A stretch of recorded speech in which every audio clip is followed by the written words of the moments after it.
tata kelola lingkungan, dan tata kelola karbon.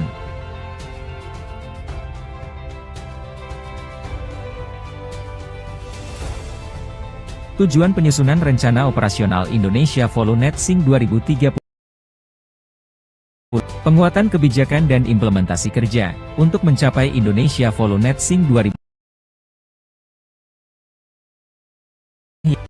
Menetapkan rencana aksi operasional pengurangan emisi gas rumah kaca, di sektor kehutanan dan penggunaan lahan lainnya, menuju Indonesia Volunet SING 2030. Menguraikan target NDC ke dalam rencana aksi rinci, untuk mengurangi emisi gas rumah kaca di sektor kehutanan dan penggunaan lahan lainnya, dengan menggunakan pendekatan Indonesia Volunet SING 2030. Menegaskan kegiatan pendukung utama pelaksanaan program dan kegiatan penurunan emisi gas rumah kaca, di sektor kehutanan dan penggunaan lahan lainnya, menuju Indonesia Volunet SING 2030, serta tahapan kerja, dan operasi serta evaluasi. Menjadi dasar penyusunan manual operasional, setiap kebijakan dan langkah pendukung utama program nasional Indonesia Volunet SING 2030.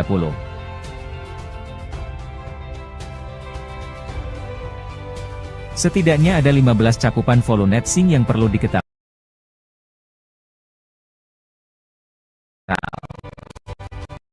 2. Mengurangi laju deforestasi lahan gambut dan mangrove. 3. Mengurangi laju degradasi hutan di lahan mineral. 4. Mengurangi laju degradasi hutan di lahan gambut dan mangrove. 5. Pembangunan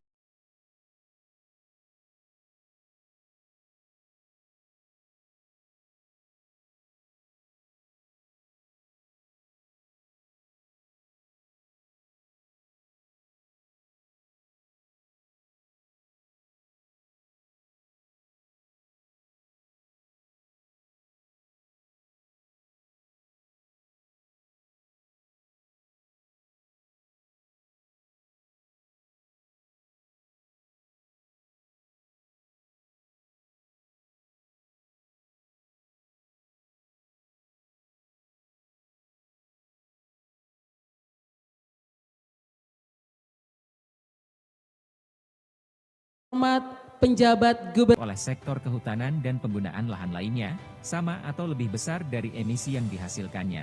Target ini sangat ambisius bagi Indonesia, mengingat sektor kehutanan dan penggunaan lahan lainnya, menyumbang 60% dari total target penurunan emisi gas rumah kaca.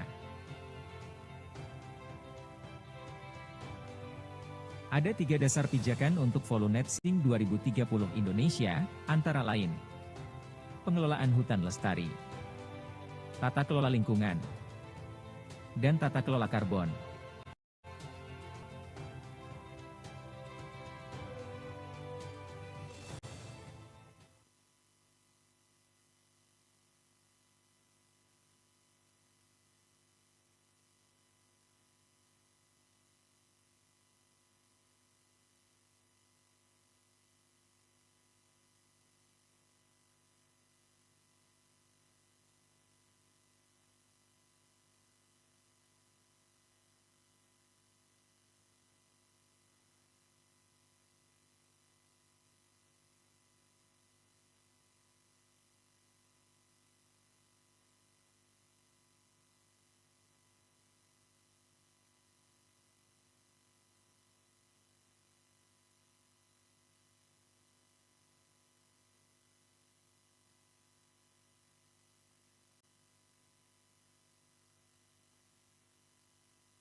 Pertama, kami mengundang yang terhormat Bapak Derajat Kurniadi untuk bisa berkenan maju ke depan.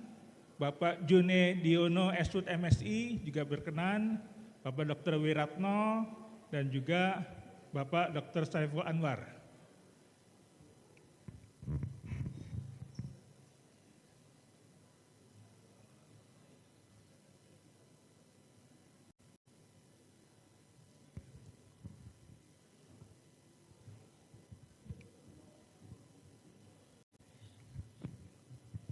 Oke, pas.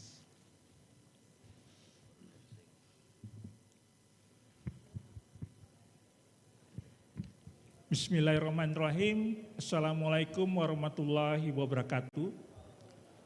Yang kami hormati Bapak Ibu para narasumber dan juga Bapak Ibu para hadirin dan peserta sosialisasi Subnational Indonesian Polynexian 2030 di Provinsi Gorontalo. Dalam rangka mendetailkan berbagai poin-poin penting dari arahan umum Indonesian Polynexian 2030 yang telah disampaikan oleh Pak Dirjen PKTL, maka pada sesi berikut ini akan disampaikan paparan-paparan dari masing-masing bidang dan juga tanggapan dari para pakar dan para peserta sekalian. Nah, sesi paparan dari masing-masing bidang Indonesian Polynexian beserta tanggapannya akan kita bagi menjadi dua sesi. Sesi yang pertama yang kita lakukan sebelum istirahat makan siang, hari ini saat ini menunjukkan pukul 11.00 dan kita akan selesaikan kurang lebih selama 1,5 jam sampai dengan 12.30. Dan sesi kedua setelah istirahat makan siang mungkin setelah 13.30 sampai dengan nanti sekitar 15.00 atau 15.30. Pada sesi pertama ini itu dari pukul 11 sampai dengan pukul 12.30 akan ada 4 narasumber yang akan memaparkan masing-masing bidang dan ada satu penanggap nanti akan kita beri kesempatan untuk memberikan tanggapan terkait dengan paparan dan juga konsep Renja Indonesian Polynexian di Provinsi Gorontalo. Jadi paparan yang pertama adalah akan disampaikan oleh Bapak Derajat Kurniadi Esut MSI untuk bidang pengelolaan hutan lestari. Paparan kedua akan disampaikan oleh Bapak Jone Diono Esut MSI untuk bidang peningkatan cadangan karbon.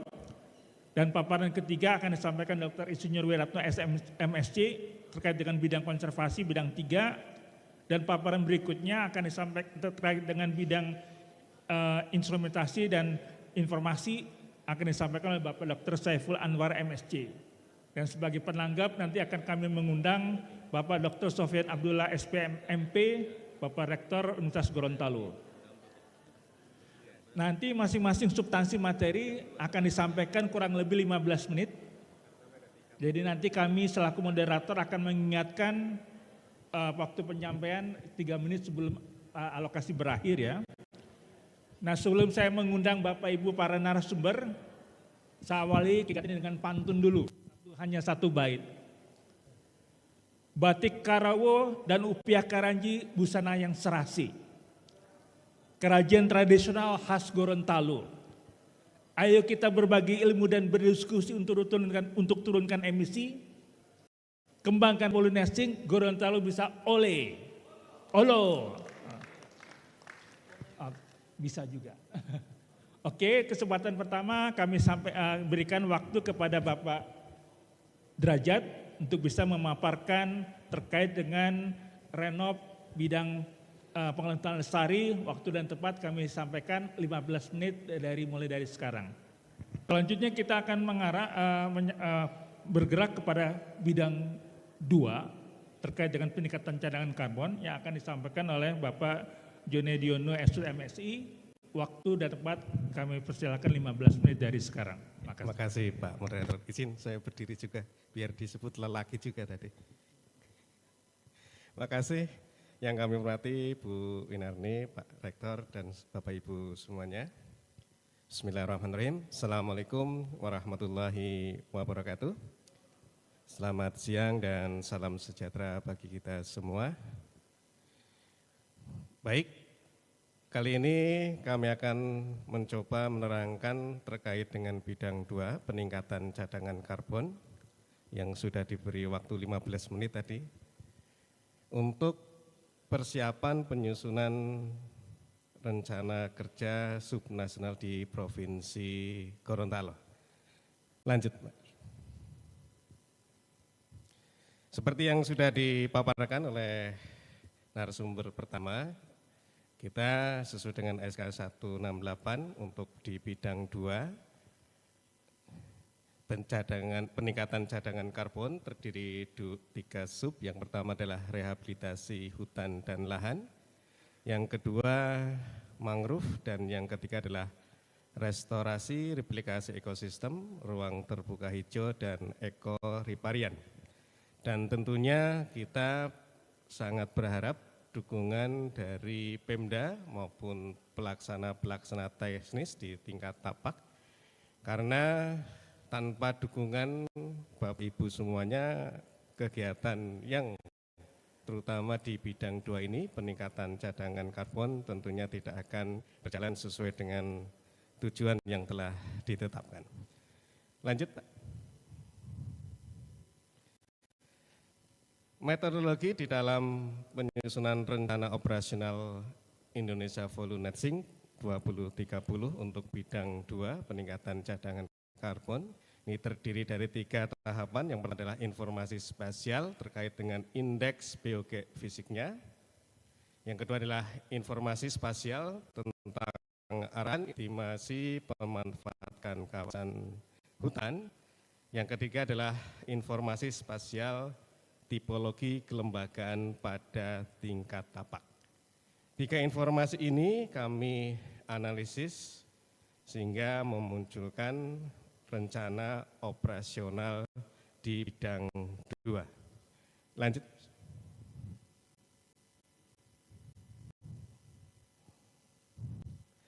Kegiatan di bidang 2 sendiri adalah peningkatan cadangan karbon yang rotasi, dan yang kedua adalah peningkatan cadangan karbon di non-rotasi. Untuk PCK rotasi, lokasi prioritas merupakan pada area dengan IPL relatif tinggi, 6, 7, dan 8. Tentunya juga tidak produktif, lahan budidaya semusim, dan perkebunan, serta masuk dalam arahan produksi dan berada di kawasan hutan produksi di luar gambut. Untuk PCK non-rotasi merupakan lokasi prioritas pada area dengan IPL yang tinggi juga, yang tutupan lahannya juga tidak produktif, lahan budidaya semusim dan perkebunan, yang masuk dalam arahan lindung. Jadi bedanya tadi yang rotasi di produksi, yang non-rotasi ada di hutan lindung. Lanjut aja.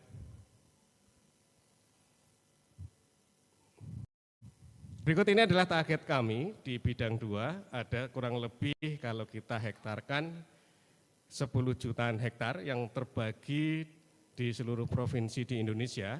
Khusus di Provinsi Gorontalo, PCK memiliki target kurang lebih 19.833 hektar. Lanjut, Mas. Inilah metodologi kami di dalam melakukan rehabilitasi baik hutan dan lahan. Di dalam ini adalah untuk PCK 2. Kita alhamdulillah sudah hutan dan lahan yang tentunya akan didetailkan di dalam rencana tahunan, baik rencana tahunan rehabilitasi hutan maupun rencana tahunan rehabilitasi lahan. Lanjut, Mas. Ini adalah skematis di dalam penyusunan kegiatan rehabilitasi hutan dan lahan yang dimulai dengan analisis satuan pemetaan sasaran RHL, atau SPSR. Ini melihat tutupan lahannya seperti apa. Tatkala sesuai dengan indikator ini, maka akan menjadi SPSR terpilih.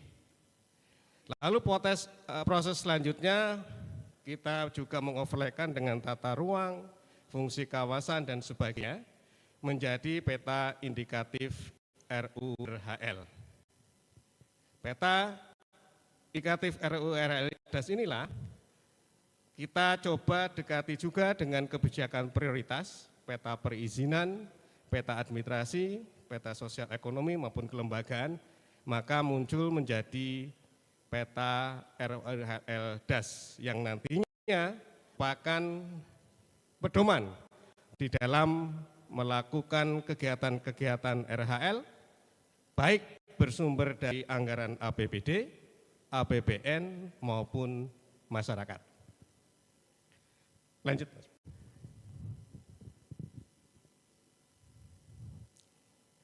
Ini adalah sebaran pelaksanaan aksi mitigasi untuk Indonesia Volunet 2030, terutama untuk Provinsi Gorontalo dari RHL, mangrove, restorasi ekosistem, ruang terbuka hijau dan ekobarbarian. Lanjut datanya.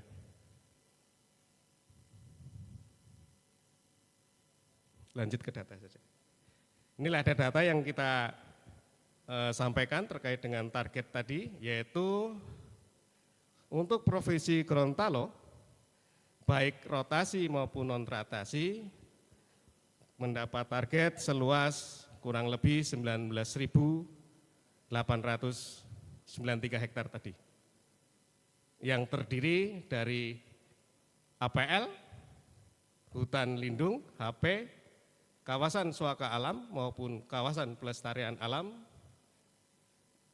Ini untuk PCK rotasinya, sedangkan untuk PCK non-rotasi ada di APL, areal penggunaan lain. Hutan lindung tidak ada, hutan produksi agak lumayan besar, 19.050 hektaran. KSA dan KPA alhamdulillah juga tidak ada. Lanjut.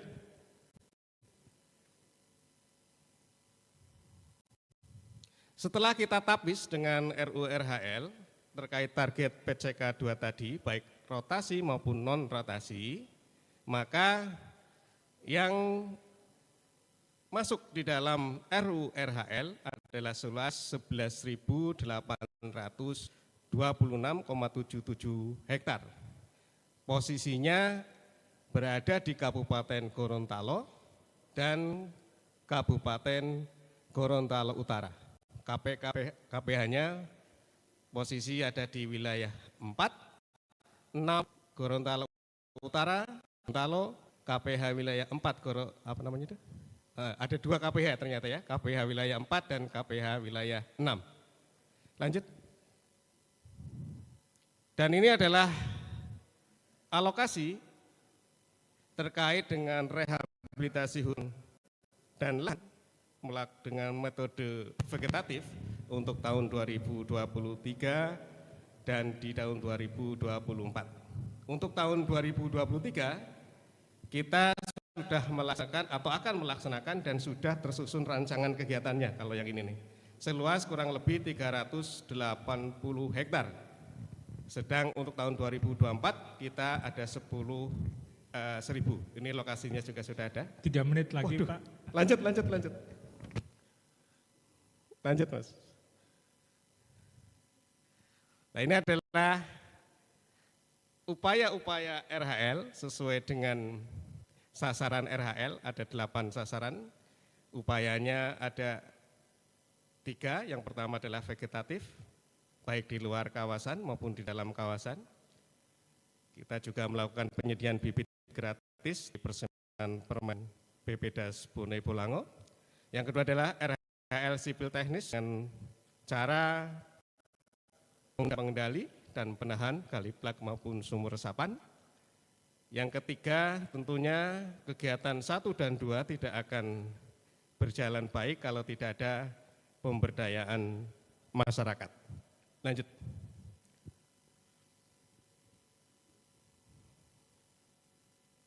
Lanjut, mudah-mudahan selesai. Lanjut.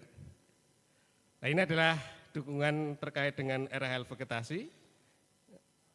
Untuk pencapaian RHL vegetasi tadi, kami juga menyediakan persiman permanen yang dikelola oleh BPDAS Bone Bolango. Lanjut.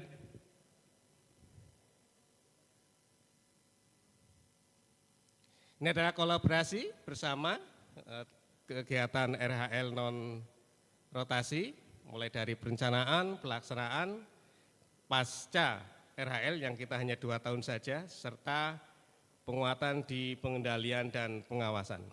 Sehingga kami berharap sekali bahwa kegiatan kita, terutama yang dianggari oleh APBN, hanya sampai dengan tahun ketiga.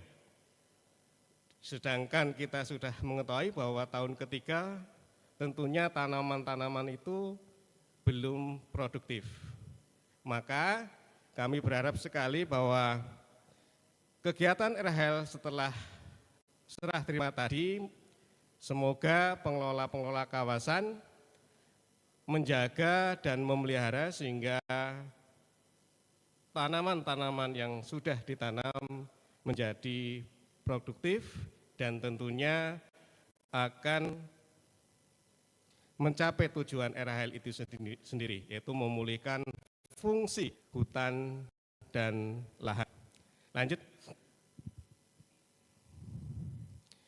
Ini adalah kolaborasi pendanaan, selain APBN dari pemerintah, ada korporasi melalui Rehabdas, ada CSR, dan tentunya juga ada masyarakat. Lanjut. Ini peran para pihak. Mulai dari perencanaan, pelaksanaan, monitoring kita juga sudah skemakan. Lanjut.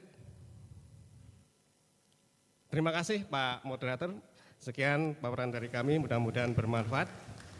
Ada pantun Pak, tapi 2 baris. Nah, kegrong melewati awan, mari kita jaga hutan. Terima kasih. Oke. Makasih Pak June. Jadi dari paparan tadi, tergambar ada kurang lebih 19.800-an hektar ya yang akan menjadi target PCK, dan sebagian besar target tadi itu ada di APL dan HP Pak ya, tidak ada di kawasan yang lain, dan nanti akan dilaksanakan berdasarkan RHL dan melibatkan dengan berbagai macam metode vegetatif, sipil teknis dan juga pemberdayaan masyarakat, serta melibatkan berbagai pihak terkait ataupun kolaborasi berbagai terkait.